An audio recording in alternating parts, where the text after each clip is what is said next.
Before films existed, before the concept of a Filipino nation had even crystallized in the public imagination, one man used a new and fragile technology to ask a simple question: who are we?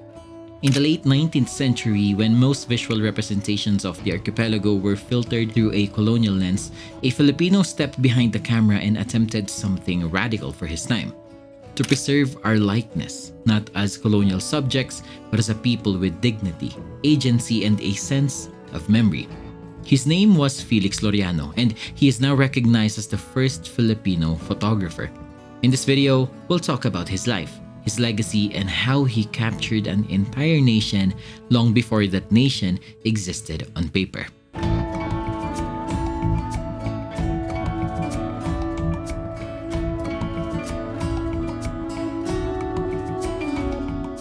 Felix Loriano was born in 1866 in Patnongon, Antique, a time historians refer to as the proto-nationalist era, when the concept of Filipino identity was just beginning to take shape. He was the son of a Spanish father and a Filipino mother, a mix that placed him at the crossroads of two worlds. He grew up grounded in local life, yet had access to Spanish education and institutions. That dual perspective shaped the way he saw the world and the way he photographed it. Loriano first trained in Iloilo, a port city alive with trade and cultural exchange. From there, he moved to Barcelona at the height of European modernity and opened his own photography studio. And unlike many colonial subjects who traveled abroad, Loriano wasn't a novelty. He was a professional, recognized, exhibited. He even showcased his work at the 1887 Exposición General de Filipinas, an event designed to display the colony to Europe. But here's what makes that moment powerful. A Filipino was helping shape the visual narrative of the Philippines in front of an international audience. To understand the weight of Loriano's work, we need to understand the world he lived in. The Philippines of the 1880s and 1890s was changing quickly. Spanish authority was weakening. The Ilustrado movement was rising. Ideas about freedom, identity, and nationhood were slowly taking root. Yet the visual record of that era was dominated by Western photographers, anthropologists, colonial officials, travelers. Their images often portrayed Filipinos as racial quote-unquote types, curiosities, and even specimens. Loriano pushed against that narrative. His camera wasn't scientific, it wasn't colonial, it was personal. He photographed Filipinos as he knew them: neighbors, workers, mothers, artisans, people with their own lives, not props in someone else's story.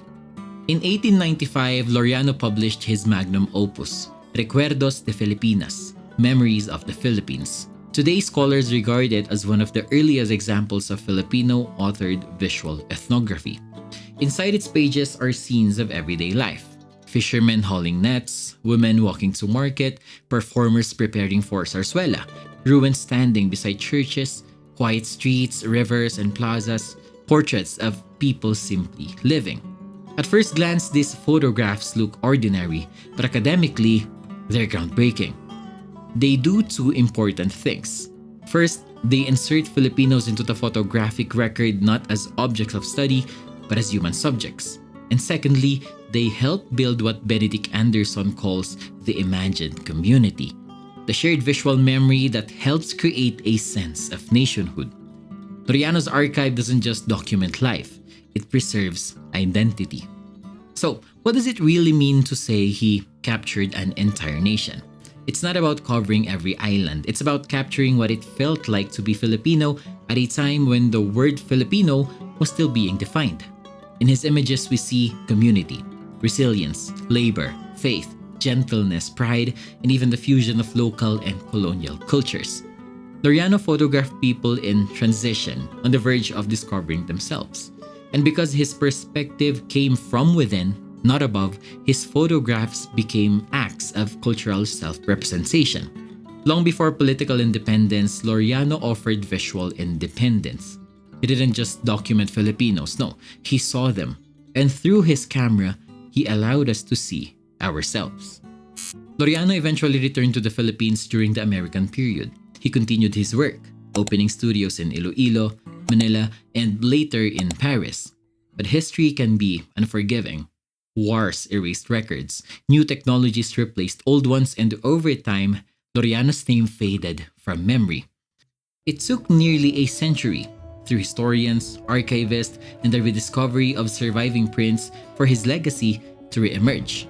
Today, Felix Laureano stands not only as the first Filipino photographer, but as one of the earliest artists to visually define us. Laureano's photographs reminds us that a nation isn't born in a single moment. It is built slowly, in memories, in stories, in the everyday lives of ordinary people. Long before we called ourselves a nation, a Filipino had already captured its soul.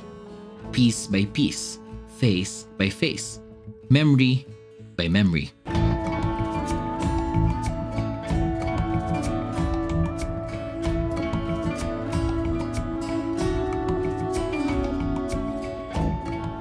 Thank you so much for watching the video. I had a lot of fun making this one. I didn't know that our very first photographer was present during the 19th century. I didn't know about it until I made this video. So I'm really happy with this one. When I was researching about this video, maybe you knew about it, but sadly I didn't up until this video. And as you can see, the format of this video is very different. Just like on what I've said during the last video, we will be working on Philippine culture and Philippine art in general already. So I hope you still had fun making this one. Don't worry, we'll still be making videos about films, about movies here in the Philippines, but we're doing something. You know, we're starting with maybe photographers, and then later on we'll talk about music here in the Philippines, visual arts, some other form of arts and culture that we have here in the Philippines. So I hope you'll still subscribe, and I hope you'll still support me in everything that I am doing. And speaking of support, you can support the channel by being a patron on Patreon and being a member on our YouTube member. Links are all